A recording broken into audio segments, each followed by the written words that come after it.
It wasn't dramatic. No cry for help, no collapse in the dust.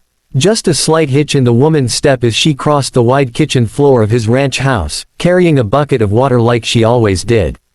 But Elias had lived alone for most of his 42 years, and solitude sharpened the senses. He noticed the way her jaw tightened when she thought no one was looking. The way her hand trembled when she set the bucket down. And the way she avoided his eyes, as if pain were something she needed permission to carry. Elias said nothing at first. He rarely did. The ranch sat far from town, tucked into a quiet stretch of land where the hills rolled like tired shoulders beneath the sun. Elias had built his life there piece by piece after the war took his brother and silence took everything else. He hired help when he needed it, paid fair wages, asked few questions.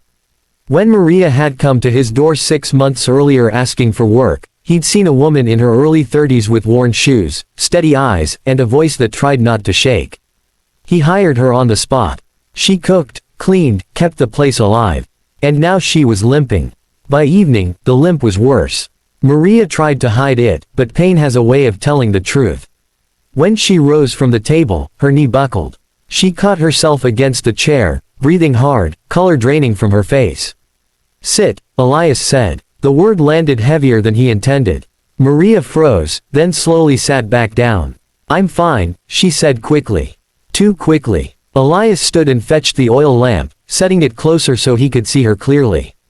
Her left ankle was swollen, bruised dark beneath the hem of her skirt. Older bruises climbed her calf like fingerprints left behind. His chest tightened. "Who did this?" he asked. Maria shook her head. "It was nothing. I slipped." Elias had seen enough lies in his life to recognize one. He didn't raise his voice.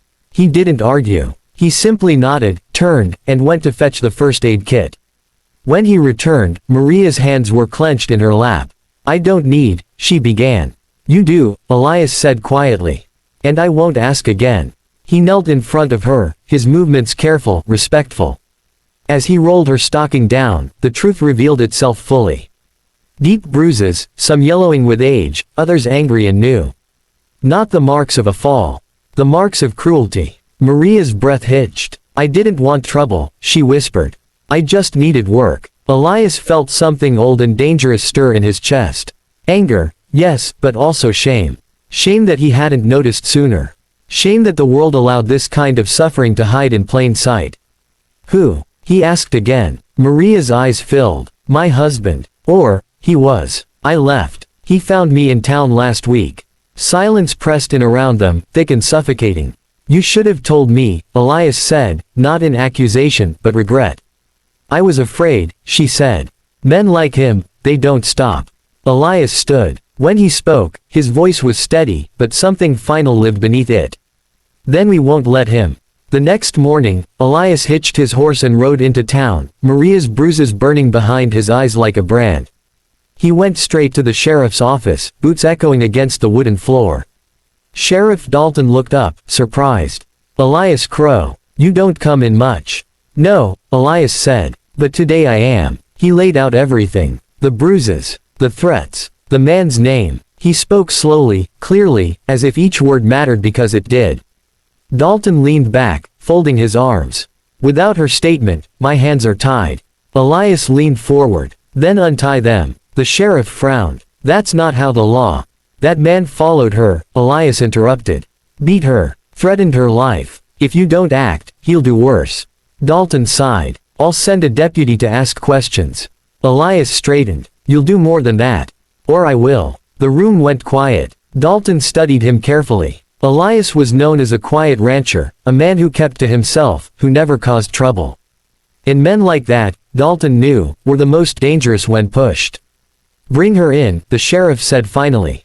"I'll hear her myself." It took Maria everything she had to walk into that office. Her hands shook. Her voice wavered. But Elias was there, standing behind her like an anchor, his presence steady and unyielding. She told her story. When she finished, the room felt changed. Heavier. Real. Dalton cleared his throat. "We'll issue a warrant. The arrest happened that night.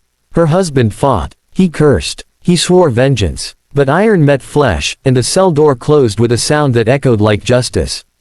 Word spread fast. By morning, the sheriff's office was buzzing. Neighbors came forward with stories of their own. Bruises once hidden beneath sleeves were shown in daylight. Elias's name passed from mouth to mouth, tied not to violence but to courage.